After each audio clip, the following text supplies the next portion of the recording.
যারকেরে soluble ক্লিনিকত পেট কেটে হসে জীবনু জিব্রাইলও হেদায়েত করে পারবে না। হ্যাঁ কত কথা কেন ক্লিনিকত যত সোল পেট কেটে বাইট করতে ডাক্তাররা কারো কানো আজান হয়নি। আর 40 বছর হলে বাংলাদেশ সিজার হচ্ছে। আগেকার আজান দেওয়া লোক বাংলাদেশটা মরে গেছে, এখন সিজারের পেটে আমরা বেঁচে আছি। তুই যখন দুনিয়া যাচ্ছ তখন তো বাপে কছে নানায় কছে ডান কানো আল্লাহু আকবার আল্লাহু আকবার আল্লাহু আকবার। আজান দেয়নি আমাদের কানত, যার যার কানত আজান দেয়নি আর জীবনে নামাজ পড়বে না। রসুলের হাদিস, সন্তান জন্ম হোক, মেয়ে হোক, পুরুষ হোক, ইমানদারের ঘরে তার ডান কানে আজান দিতে হবে। 6 বার আল্লাহু আকবার বলা লাগবে, 2 বার আশহাদু আন্না মুহাম্মাদান আবদুহু ওয়া রাসূলুহু, আশহাদু আল্লা ইলাহা ইল্লাল্লাহ, হাইয়া আলাস সালাহ, হাইয়া আলাল ফালাহ। এসো নামাজের জন্য, এসো কল্যাণের জন্য। এগুলা কথা সোল হতি কানত দেওয়া লাগবে। সেই জন্য তারা বলবি বক্তৃতা করছে যে স্ত্রী ভালোবাসা লাগবে, স্ত্রী মারা যাবে না। এই কথা কি উই আসে বউয়ের সাথে গপ্প করবে? উই তো ওটা করলে উই মার বের পারবে না। আবার বাড়ির থেকে টুই মার দিয়ে জুম্মাত যায় না, টুই মার দিয়ে জুম্মাত যায় বাড়ির থেকে। তাহলে বউ কবি তুমি না টুই মার দিয়ে মুন্সি হলে আজ আমাকে মারিচ্ছ কে? বহু মুসল্লি আছে জুম্মার থেকে বাড়ানোর আগেই টুপি খুলে পকেটত হয়। গায়ের মানুষ বুঝবেন না পারি মুন্সি হচ্ছে না। কত কিসিমের মানুষ। দুনিয়ার শান্তি পেতে গেলে আপনাকে কি করতে হবে? আসুন, আল্লাহ তাআলা কোরআনে বলছেন যে আমার যারা আনুগত্য করবে তাদের দুনিয়াতে কোনো ভয় নাই, চিন্তা নাই। জোরে কোন আল্লাহু আকবার। এরপরের আয়াত, ওয়াল্লাযীনা কাফারু ওয়া কাযযাবু বিআয়াতিনা উলাইকা আসহাবুন নারি হুম ফিহা খালিদুন। আমার আল্লাহ বলছেন, ও পৃথিবীর মানুষ, তোমরা যদি আমার কোরআনের কথা অবিশ্বাস করো, মিথ্যা মনে করো, আমি আল্লাহ বলে দিচ্ছি তোমরা জাহান্নামের আগুনের সাথী সঙ্গী হবে। জোরে বলুন ঠিক কিনা? জাহান্নামের আগুনের সাথী সঙ্গী কারা কারা হবে? যারা কোরআনের কথাগুলো অবিশ্বাস করবি, মিথ্যা মনে করবি। আমার দেশে আল্লাহর যে কোরআন আছে, এই কোরআনে আছে আহাল্লাল বাইয়া হারামার রিবা, ব্যবসা হালাল সুদ হারাম। কিন্তু এই বাংলাদেশে রাষ্ট্রভাবে সুদকে হারাম করা হয় নাই। সুদকে মানুষের মাঝে ঢুকিয়ে দিয়া মানুষের ঈমান পয়মাল বরবাদ করা হচ্ছে। কথা ঠিক কিনা? এই বাংলাদেশে এমন কোন গ্রাম নাই 15-16 আনা মানুষের সুদের সাথে জড়িত নাই। কে ভাই কথা কোন না? সুদ বোঝেন? কিস্তি। এই গরিব যারা কিস্তি নেছে এরকে 4 আনার দোষ নাই, দোষ সব সরকারের। সরকার ইচ্ছা করলে 5 মিনিটে সুদ হারাম করতে পারে। কিন্তু সরকার যদি সুদ হারাম না করে তাহলে আমরা হারাম করা জিনিস একবারে মিথ্যা মনে করে না, ওটা আল্লাহ কষে কি কথা আমরা দেখেছি। বাবা কিস্তি দে, আমি ভ্যান চালাতে শোধ করবো। এখন গরিব মানুষ নিয়েছে কিস্তি, মনে করছে গরিবেরা মরে মরুক, আমাদের জমি আছে, ব্যবসা আছে, আমাদের তো কিস্তি লাগে না। তে যার জমি 40 বিঘা আছে, এই 10 বছর হলে খাজনা দেয়নি, খাজনা দিবার যা দেখেন নায়েব কবি আগে সুদ দাও তারপরে আসল টাকা দাও। তাহলে জমি আলাম হলো। আবার ব্যবসা যারা করছে টাউন বন্দরে বড় বড় ব্যবসায়ী, এরা সিসি লোন করছে 10 লাখ 5 লাখ 1 কোটি টাকা সিসি লোন করে ওরা মলো। এখন যুক্তিবাদী বক্তা, আলিম ওলামা, সভাপতি এরা কইছে আমাদের কোনোটাই নাই বাবা গেছি। কিন্তু পল্লী বিদ্যুৎ যখন লিছি তখন 2-1 মাসের বিল বছরে বাকি পড়ে না। তো বাকি যখন পড়ছে আপনার স্ত্রী করছে, হুজুর আপনার 2 মাসের বিল দেননি, ফাইন দেওয়া লাগবে নি। শুধু কোটি ফাইন খাটাছে। কথা কয় ফাইন। আবার পল্লী বিদ্যুতের বিলত লেগেছে মোট পরিশোধ বিল এত টাকা এত তারিখে, আর বিলম্ব মাসুল সহ মাসুল লেগেছে। ওটি বিলম্ব শুধু কোটি লিয়ে তা মাসুল বানাচ্ছে।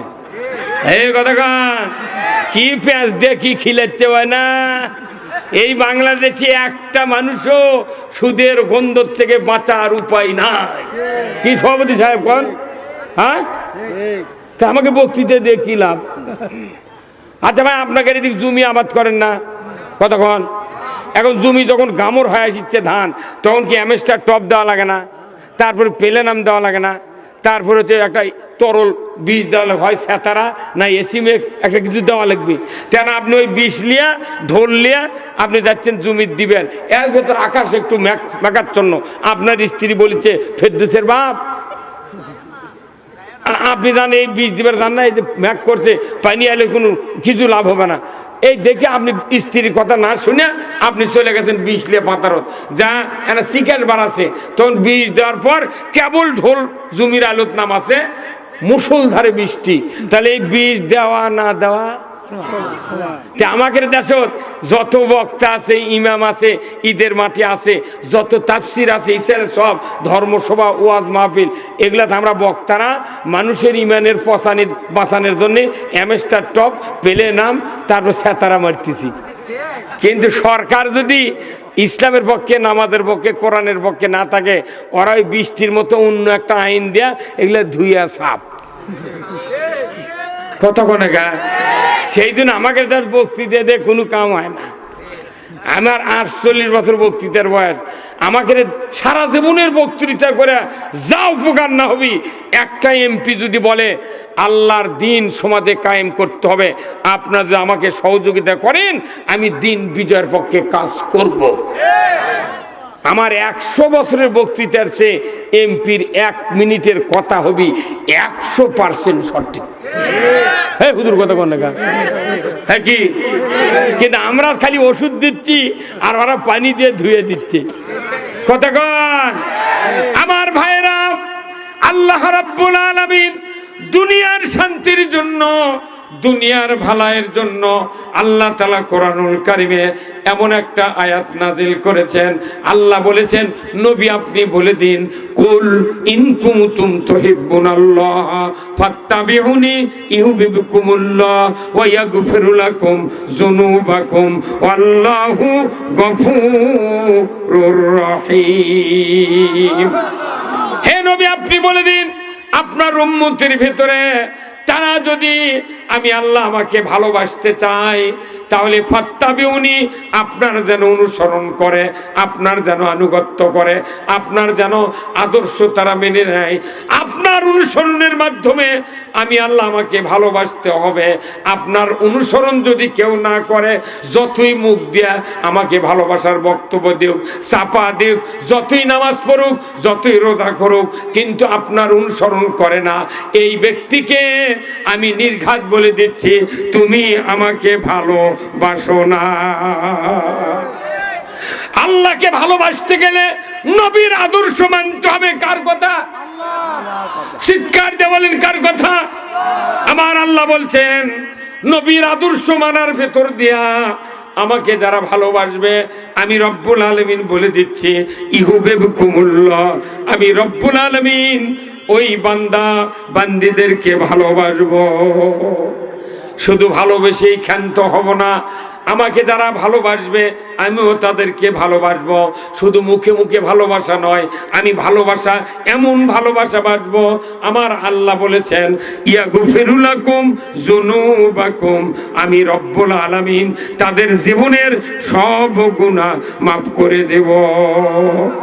তারপরে আল্লাহ বলছেন, আল্লাহু গফুরুর রহিম, আর আমি আল্লাহ সবচেয়ে বড় ক্ষমাশীল।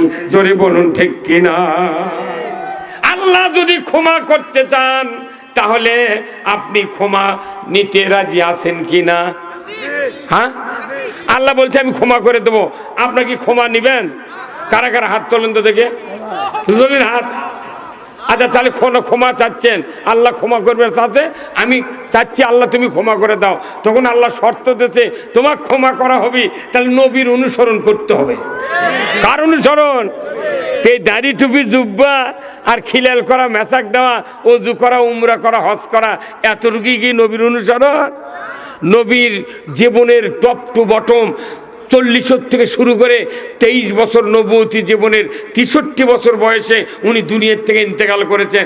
পুরো 23 বছর জীবন উম্মতে মুহাম্মাদের জন্য, সারা দুনিয়ার মুসলমানের জন্য অনুসরণীয়, অনুকরণীয়। জোরে বলুন ঠিক কিনা? কিন্তু আমার নেতা, তোমার নেতা সাউন্ড ধরে হলো গা, আমার নেতা তোমার নেতা, এরা মুখত কয় কিন্তু নেতা নবী কেউ মানি না। নবী যদি নেতা মানতাম আমার দেশের নেতৃত্ব রসুলের আদর্শ মাফিক হতো, নামাজ কায়েম হতো, সুদ বন্ধ হতো, চুরি বন্ধ হতো, জেনা বন্ধ হতো। কিন্তু আমরা ব্যর্থ হয়েছি তখনই যখন রসুলের নেতৃত্বের কথা বলি, তখনই আমরা মনে করি এটা রাজনৈতিক ভাষা। কিন্তু কবরের ভেতরে যখন বলা হবে যে অমান নাবিউকা, তোমার নেতা কে ছিল, তোমার পথ প্রদর্শক কে ছিল, তখন কি করবেন? হায় হাতালা আদ্রি, আমি চিনি না কে আমার পথ প্রদর্শক, কে নেতা, তাই ওই নেতার আদর্শ তো দুনিয়াতে মানিনি। তখন ফেরেশতা কবি, এই আল্লাহর বান্দা, ওই যে রাস্তার ধারে দিয়া কারেন্টের পিলারত, ইউকালেক্টারের গাছত বড় বড় বেলবুন লাগানো ছিল, পোস্টার লাগানো ছিল, এক কানি তিন মাথা, মধ্যে বড় মাথা, তুই উঠে তো ভালো বুঝেছিল এই কথা কন, ওই নেতা তুই বুঝেছিল, আসল নেতা বুঝে যায় হুজুর কথা কন না কেমনে। আল্লাহ ফেরেশতাকে দিয়ে বলাবে, হে বান্দা বলো মান হাজার রাজুল, ওই মদিনার রওজার থেকে সুরঙ্গি করে আপনার আমার কবর পর্যন্ত বলা হবে মান হাজার রাজুল, ওই পুরুষটিকে বলো। তখনও কবেন হায় হাতাল আদ্রি, চিনি না ওই মানুষটিকে, উনি হলেন হাজা নাবিগুনা মুহাম্মদুর রাসূলুল্লাহ সাল্লাল্লাহু আলাইহি সাল্লাম। তিনি তো আমাদের নেতা, তিনি তো সেই রাসূল যিনি মুহাম্মদুর রাসূলুল্লাহ সাল্লাল্লাহু আলাইহি সাল্লাম। রসুলের জীবন আদর্শ না জানা না মানা, যদি মসজিদে যদি রসুলের পুরা জীবন ইমামরা যদি না বলে, আমরা বক্তারা বলার কারণে আমাদের সমস্যা হচ্ছে।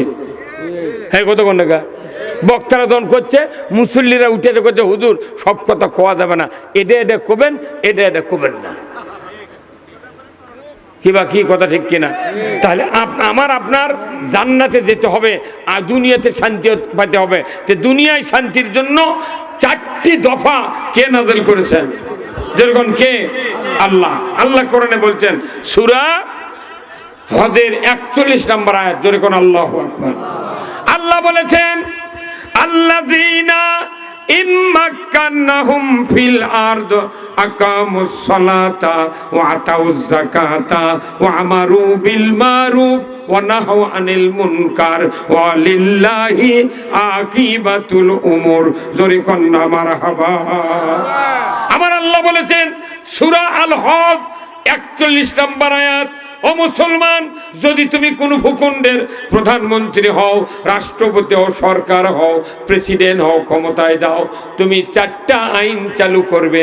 1 নম্বর নামাজ কায়েম করবে, 2 নম্বর যাকাত আদায় করবে, 3 নম্বর ন্যায়ের আদেশ করবে, 4র্থ নম্বর অন্যায়ের বারণ করবে। আমি আল্লাহর পক্ষ থেকে ওয়ালিল্লাহি আকিবাতুল উমুর, আমি আল্লাহ আমার পক্ষ থেকে সবচেয়ে বড় ধরনের একটা আদেশ সরকার তোমার প্রতি দিয়ে দিলাম। জোরে কোন আল্লাহু আকবার। নামাজ কায়েম করবে, এই আদেশ আল্লাহ কাকে দিয়েছেন? সরকার।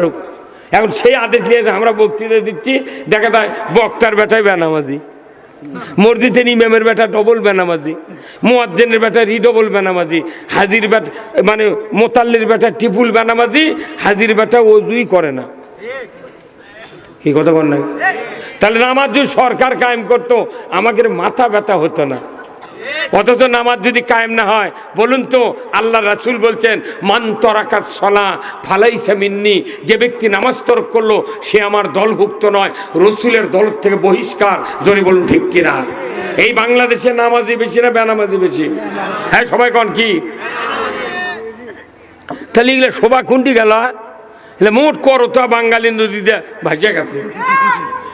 100 বছর বক্তৃতা দিয়ে যা না হবে, সরকার একটা আইন যদি করে 1 মিনিটে তার চেয়ে কার্যকরী ক্ষমতা বেশি হবে। এই যে আমাদের দেশে নির্বাচন কয় তারিখে কোন তো সবাই কোন? তফসিল ঘোষণা হতো কয় তারিখে? ওই মাসের 27 তারিখ কোন? আচ্ছা, ওই তফসিল ঘোষণার দিনে সিএসি বলিছে যে যারা যারা নির্বাচনের প্রস্তুতিমূলক লিফলেট, পোস্টার, বেলবুন, যারা ওই কি কয় পেনা টেনা টাঙ্গাছেন, আগামী কি তো অত জোরে কথা বলবে? যদি এইগুলি যদি 24 ঘন্টার মধ্যে যদি না নামান হয়, তাহলে আচরণ বিধির মধ্যে পড়ে যায়, আপনাকে প্রার্থিতা বাতিল। বসেন না, উদাহরণ জ্ঞান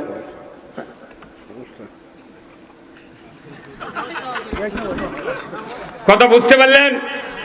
আচ্ছা, এই কথা যখন সিইসি কষে, তখন প্রার্থিতাই দাঁড়াছে, তাইও রাত্রে তাই পোস্টাল টাইনে নামাছে। হুজুর এটা আছে এই কথা কোন না, উইটা টাইনে নামাছে। কিন্তু ওই আইনের আগে যদি কেউ কারু পোস্টাল টাইনে নামালো হয়নি, ও পিঠে মারে ফেল দিল হয়নি। সরকারের আইন ইনকাম হয় না।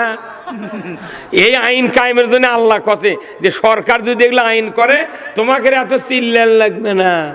আর সরকার আইন কায়েম করে না, আমাকে চিল্লানের কারণে আমাকে ধরে নিয়ে যায়, জেলত তোলে, গুম করে, ফাঁসি দেয়, ইডা করে উডা করে, কয় তোর কি টাকা পড়ছে, দেড় দাঁড় চলে চলুক, ওর বেটা বেনামাজ হয়ে মরবি, তোর কি লাভ?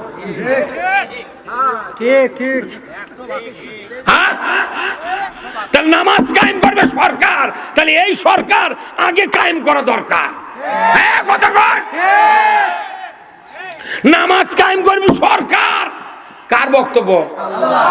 আল্লাহ কোরআন তো আয়াত দিয়েছে মুখ দেখার জন্য। ওই জন্য আমি বললো যে বাংলাদেশে খালি দুইটা হুকুম চলে, একটা খাতনা করা আর বেল ডুবলে ইফতার করা, আর কিচ্ছু নেই। কি কিছুই নেই।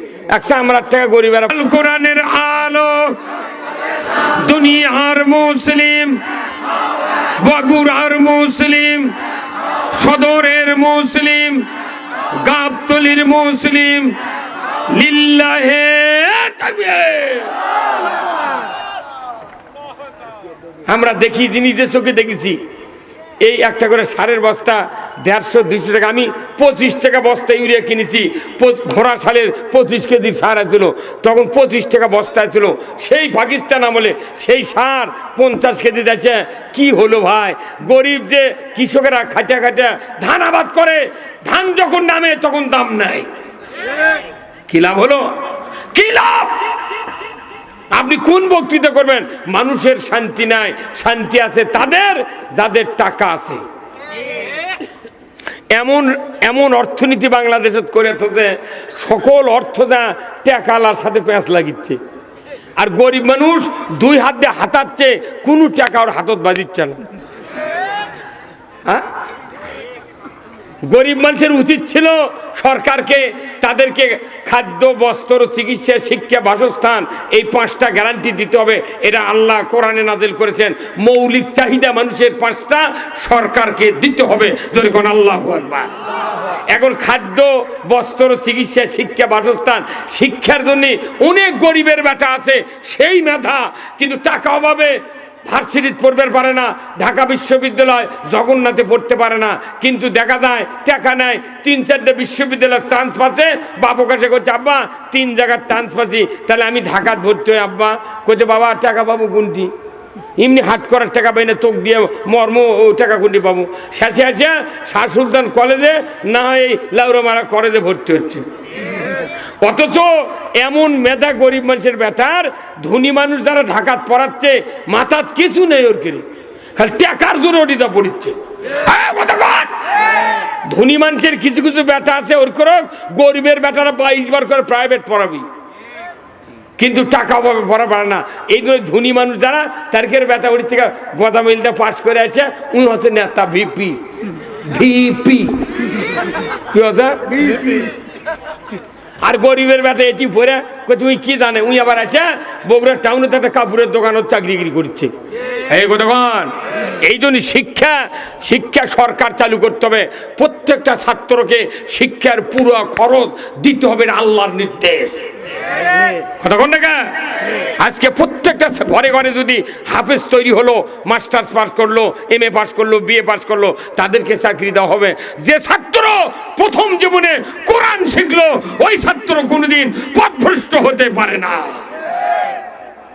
আমরা এত বক্তৃতা করি, ভাইরা আমার, ওলাও ইজা মাতাল ইনসানু ইনকাতানহু আমালু ইল্লা মিন সালাসাতিন ইল্লা মিন সাদাকাতিন জারিয়াতিন আও ইলমুহু ইয়ানতুবিহিন নাস আও ওয়ালাদুন সালিহ ইয়াদুলাহু। আমার নবী বলেছেন মানুষ মরে যাবে, সমস্ত আমল বন্ধ হয়ে যাবে, মাত্র তিনটা আমল জারি থাকবে। এক নম্বর সদকায়ে জারিয়া, মসজিদ, মাদ্রাসা, স্কুল, কলেজ, কালভার্ট, ব্রিজ, বৃক্ষরোপণ, এই রাস্তাঘাট, এইগুলো সদকায়ে জারিয়া। দুই নম্বর হলো ইলম, বক্তৃতার মাধ্যমে জ্ঞান অর্জন করলেন, পড়াশোনার মাধ্যমে জ্ঞান অর্জন করলেন, আপনি বই পুস্তক পড়লেন, শুনলেন, জানলেন, যতটুকু জ্ঞান অর্জন হলো এইগুলি আপনি মানুষকে বলতে থাকেন। আমার নবী বলেছেন একজন মানুষকে যদি দিনের দাওয়াত দেন, ওই মানুষ যদি আবার 10 জনকে দেয়, 10 জন আবার 100 জনকে দেয়, কিয়ামত পর্যন্ত কোটি কোটি মানুষ যদি আপনার ওই বক্তব্যের আমল করে, নবীজি বলেছেন 1 কোটি 10 কোটি মানুষ যদি ওই বক্তৃতা আমল করে, তার আমলের থেকে আপনার নামায় আমলে সওয়াব লেখা হবে। কিন্তু বক্তৃতা খালি তবলিগের লোক আর বক্তারা ইমামরা, এই কয়জন কথা কন না। তাহলে আমাকে বক্তৃতা কাম হচ্ছে না, আসল বক্তৃতা হলো সংসদে। এই যে মসজিদগুলা দেখেন, কি মসজিদ, এমন কোনো মসজিদ নাই যে শুক্রবারে নামাজ পড়ে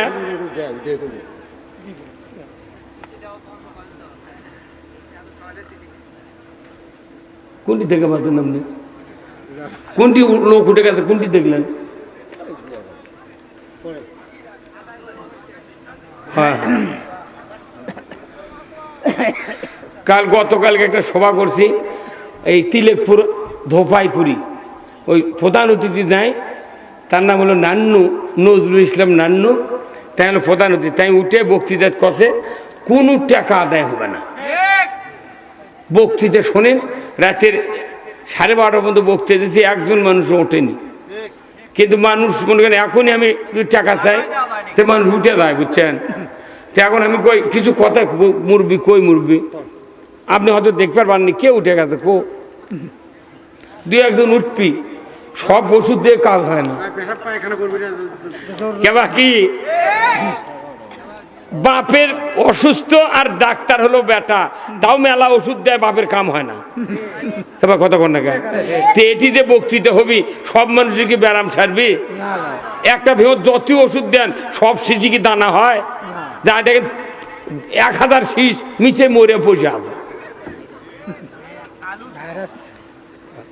যাই হোক, মসজিদের ওই দিকেই তো আমি যাচ্ছি। হয়তো কি একটা সভাত 5 শ্রেণীর লোক থাকে, বুঝছেন? মনে করেন 2 দল মিলে আমাকে দাওয়াত দিয়েছে, এক দল করছে কোনো এক দাওয়াত দিস না, ইয়েছে খালি ওগলাই ওগলাই ওগলাই। আবার যখন সভা জমে গেল, তখন আরেকজন করছে এই সময় মানুষ জমে গেছে, টাকা চাইলে 10 লাখ টাকা উঠলো হয়নি, হুজুর আদায় করলেন না। আরেকজন করছে কি ভুল করছি বারে, আহা হা, এই দোকানদারি না বসে যে খালি দোকান তুলে দেন হনি, মানুষ জুমকে এলো। আরেকজন করলো যে আর যে লোকগুলো খাবার দেন বারে এই আলু ঘাটি করে, ওরা খালো ঠিক, কিন্তু ওরা সবাদ বসলো না। আবার যারা সবাদ বসছে এরা পোলা পালো না। তবে কি তার 5 শ্রেণীর লোক থাকে। আবার এটি যারা চেয়ারত বসে আছে, এই সকলে কি এই বক্তৃতা ভালো লাগিচ্ছে? মনের মধ্যে কারো কারো চুল করছে, কোথায় এগুলো কবিকা, আমরা কোন দিক যাবো বা আমরা কোন দিক যাবো? ওই জন্য বিপদ পড়ে গেছি যে আমাকে সভা করা মানে লাইটও ঠিক থাকা লাগবে, সাপও মরা লাগবে। হ্যাঁ, কথা কর না কেন? এখন এটি কমপক্ষে 12 দলের লোক আছে, এই জামাত, তবলিগ, এনসিপি, বিএনপি, আওয়ামী লীগ, জাতীয়বাদী, জাসদ, তারপরে হাত পাকা কত লোক আছে। তাহলে এমন চিকিৎসা করা লাগবে সবারই যাতে উপকার হয়। কেউ তো উঠে করছে না যে হুজুর আমি নামাজ পড়ি, আমার বেটা পড়ে না, আমি নামাজ পড়ি কিন্তু আমার বউ পর্দার থাকে না, বেটা আবার কিস্তির টাকা লেছে, ওই নামাজ পড়ে না, এই মধ্যে মধ্যে বিড়ি খায়। কেউ কোনদিন সভা দুটে কথা কেউ কয়নি। তাহলে ওগুলো না জেনে আন্দাজে বক্তৃতা করা লাগছে, দেখা যায় সব মানুষের উপকার হচ্ছে। কিন্তু ওই দেবাশিসের কাছে যান, বক্ষবেদী দেবাশিস, ওই ডক্টর খিলসে আছে, ওই খালি বুকের চিকিৎসা করছে। ডাক্তার শহীদুল, ওরা আমার মামাতো ভাই হয়, তো ওই যে হার্টের স্পেশালিস্ট, ওই খালি হার্ট করছে। বাকির কাছে যান, চোখ দেখিচ্ছে। কথা কন না কা? আবার আনিসুর রহমান আসছিল খরমপুরির, ওই বাটু ডাক্তার, হাত দিয়ে ওই গেলে হাড়া ভাঙ্গিচ্ছে, কাম করছে। কতক্ষণ একা আবার আপনাকে টিএমএসএস এর ফজলুল হক আছে নিউরোলজি, উনি খালি রক দেখিচ্ছে কতক্ষণ একা। তাহলে যাই যে স্পেশালিস্ট, তাহলে আমাকে কয়া লাগবি যে হুজুর আপনি খালি এক বক্তৃতা দেন, তাহলে তো সেটাই তো আমি আগে করছি যে এটি লেখা আছে যে দু জাহানের কামিয়াবি হাসিল করুন। আমি যদি এই বক্তৃতা 2 জাহানের না করি, কিয়ামতের দিন আমার জিভে টেনে বের করে আগুনের কেসিতে গাছ দিয়ে দেখা সিলভার কাটে, উনকে আমার জিভে কাটবে। এই জন্য আমি করছি যে মা আগামী দিনে যদি ইসলাম ক্ষমতায় যায় কিংবা বিএনপি জামাত মিলে সরকার গঠন করে, যতজন এমপি হবি আমার বাড়ির দাওয়াত দেবো, 2টা গরু জব করে সকাল 10টার থেকে রাত 12টা পর্যন্ত বক্তৃতা হবি। পুলিশ বিডিআর দিয়ে ওই এলাকা ঘেরাও করে নিয়ে এমপি করে আমি একদিন পরে রাত 12টা পর্যন্ত বক্তৃতা শুনাবো। এমপি করে শুনাবার পারলে জনগণের বক্তৃতা শোনাই লাগবে না। কিন্তু এমপি শুনাবার দিবেনই না আপনি, কোথাও ওরা আবার এগুলো শুনবি কে? আসল বক্তৃতা ওদের শোনা লাগবে। হ্যাঁ কথা বল। এমপি ঠিক হলে বাংলাদেশ ঠিক, 151 জন এমপি ঠিক, বাংলাদেশ ঠিক। আমাকে এগুলো বক্তৃতার পর 5 বার ভাই আপনাকে শোনেন তো, হাঁস চেনেন? হাঁস, এই পাতি হাঁস, পাতি হাঁস যখন একে ডিম পারে পারে শেষ হয়ে যায় তখন পাতি হাঁস কি কুঁচে বসে না? যখন কুঁচার জন্য হাঁস পাগল হয়ে গেছে, এখন হাঁসের ডিম মোট আপনি খায়া বেঁচে শেষ করতেন, তাহলে আপনার বউ করছে, তাহলে হাঁসের তো কুঁচা ছাড়ান যায় না, তখন আপনি বুদ্ধি দিচ্ছেন যে একটা ফোরোয়া লাখের এই মিন্দে ঢুকে মিন্দে বার কর করে পাও দড়ি লেগে 20 ধারত বান্ধে থুয়েছি। ওই 4 দিন বান্ধে থুতে তাও কুঁচা ছাড়ে।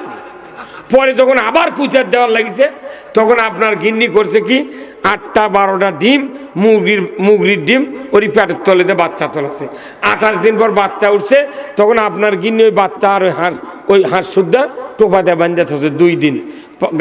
গাও যখন বাচ্চাকে সরজরা হচ্ছে তখন ওই বাচ্চা হাঁসদের ছাড়িয়ে হাঁসের পাশে বাচ্চা ঘুরছে, মুগরির বাচ্চা মনে করছে এটা আমার মাও। কতক্ষণে কেরা কি মনে করছে এটাই মাও, তাহলে হাঁসের পাতে মুগরি ঘুরিচ্ছে। মানুষ দেখে আশ্চর্য হয়, কি রে মুরগির বাচ্চা হাঁসের পাতে, কি কুদরত আল্লাহর। কেরে ওটা আল্লাহর কুদরত, তুই দিছু কি হাঁসের বেড়ার থেকে মুগরির ডিম। এখন এই হাঁস আর খোলাত ঘুরতে ঘুরতে ফুস করে যা দেখে যে একটা কুঁড়ি আছে, ওই কুঁড়ির মধ্যে পানি দেখে 28 দিন পর্যন্ত হাঁস খোলাত বস থেকে ওর গাওটাও সেদ্ধ হয়ে গেছে। ওই দইরা নামিছে পানির মধ্যে, নামি এখন কাল্লা ইঙ্গা করিচ্ছে আর ক্যাক ক্যাক করিচ্ছে আর করছে মুগরির বাচ্চা করো, মা আয়, মা মা আয় আয় আয় আয় মা আয়। তোর মুগরির বাচ্চা করছে তুই কি করছু, তোর মাথা ঠিক আছে? তুই মা হলে কি হবি, তোকে আমি বিশ্বাস করবো না। কারণ আমরা যে মুখলুকাত মেয়েরা হাত চারি যদি পানি থয় তারই মধ্যে একটা পড়ে গেলে ওটি আমি মরে থাকি, চাল্লা পানিতে মরে থাকি, তুই আমার সাগরের মধ্যে নাম্বার করছো মানে কথা কর। ওই হাঁসের ইনকে করে ডাক শুনে যদি মুগরির বাচ্চা মোর ঝাঁপ মারলো হয়নি, কেউ জানলে ফিরল হয়নি, এই কথা কর। আবার মুরগির পেটের তলে হাঁসের ডিম দিছে, দিয়ে বাচ্চা উঠেছে, মুরগি লিয়ে ঘুরতেছে, দেখতে ভালোই লাগে। কিন্তু ঘুরতে ঘুরতে হাঁসের বাচ্চা দেখিছে খোলার নামা কুড়ি, কিন্তু অনেক পার উঁচু। ওই হাঁসের বাচ্চা করছে কি সোজা কি বড় হাঁসের দেখান নাম্বার পারবি হাঁটে হাঁটে, উই তোর কাছে যা পলটবাজি খাতে খাতে পানিতে গেছে। উই জানে যে পানিতে গেলে লাগবে না, কতক্ষণ দেখা ওই পোলট্রিতে নামিছে, তখন মুগরি খালি বাচ্চাদের দাপাচ্চার করছে, হাই রে বাবা তোরা মলু রে, আয় ময়নায়। তখন হাঁসের বাচ্চা করছে তোর কথা শুনি না, আমাকে এই পানির জন্য আল্লাহ বানাছে, এই কথা কর।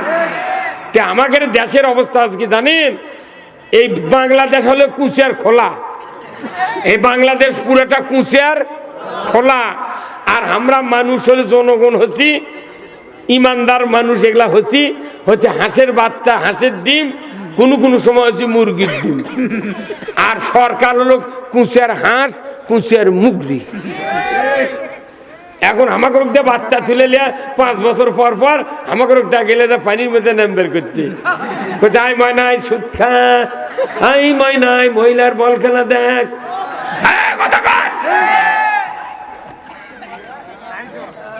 কি এ আপনি কথা কন কাল্লা ধোকান কে এতই শক্তি কমে গেছে আপনার তা আপনি জোরে কথা কন না কে অনেকক্ষণ দেখিচ্ছি আপনি মুখই খোলেন না প্রথম আল্লাহকে খুশি করতে হবে জবান দিয়ে জোরে কোন আল্লাহু আকবার নামাজ এত বড় ইবাদত প্রথমেই বলা হয় আল্লাহু আকবার আগে মুখ দিয়ে আল্লাহ খুশি করা লাগবে তারপরে দেহ দিয়ে খুশি আপনি মুখ খুলতে না পারেন আমি দেখেছি টাউন বন্দরে যত মসজিদে আমি নামাজ পড়ছি ইমাম সাহেব ওটি বকে মরে যাচ্ছে মুখ দিয়ে ফেনা উঠে গেছে একটা মুসল্লি হ্যাঁ হু কিচ্ছু ওই দিক তাকাই নে এই কথা কি সত্যি কোনো আর আমি 47 বছর ইমামতি করছি আমার মসজিদে স্লোগান হচ্ছে ওরা জানে যে কথা না করলে বাটাম ফাটাবে কথা কন